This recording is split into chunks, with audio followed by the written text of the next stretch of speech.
So karon guys, nagsugod na og kimot ang kalibutan no. So kami sugod na po may og panghiklin sa amo ang mga pangabuhian dire, ang amo ang mga pambot among gipangdaplin ang uban. Kay pareha atong pag audit. Ulahin na kaya mo ang pangkuan kay niabot man tubig dire ang dapita oh. So among mga pambot ato nga sablay sa kahoy. So karon amo sang gihiklin og ang mga pambot diri sa daplin. So in kaso og maabot gyud sa tubig ug pagbuot gyud sa Ginoo wala na gitay mahimuan eh. Pero among gihiklin kay maom gini amo ang gikuhaan sa mga inadlaw-adlaw namong kinahanglanon no. So karon nangandam nami. Pero bisan pag nangandam og pagbuot gyud sa Ginoo nga maabot gyud naagi pamaagi ang Ginoo nganong naingon ani ang amo ang kuano. So dili man ta kasupak. So sila kini ila ning gigaid.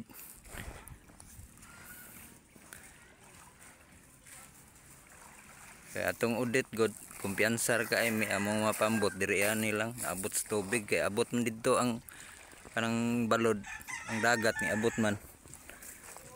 So karon kay mao mo po ni ang dalan nga giagi ang audit kay didto man na nag-unas tabok oh. Ang Cebu may unang naigo ato. So pagka gabi dire na ni bali ang amihan. Bagat na po ni puli. So karon sako kay may dire nangandam ang ubang mga kauban ang mananagat ang mga pambot og ipangsaka na.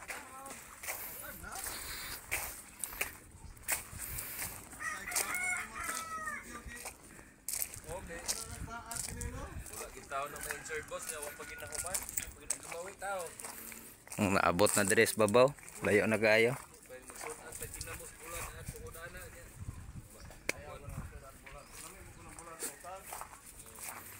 Ya, kami ani manghiklin bumis among mga gamit kay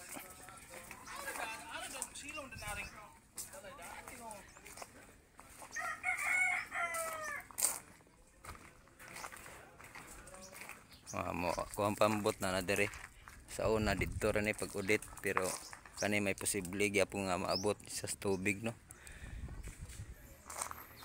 Pero pagbuot yus Ginoo guys nga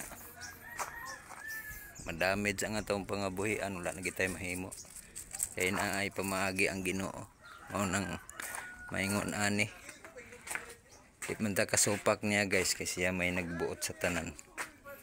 So kita ani managana lang ta og ipanghiklin na to og ang ato ang mga gamit.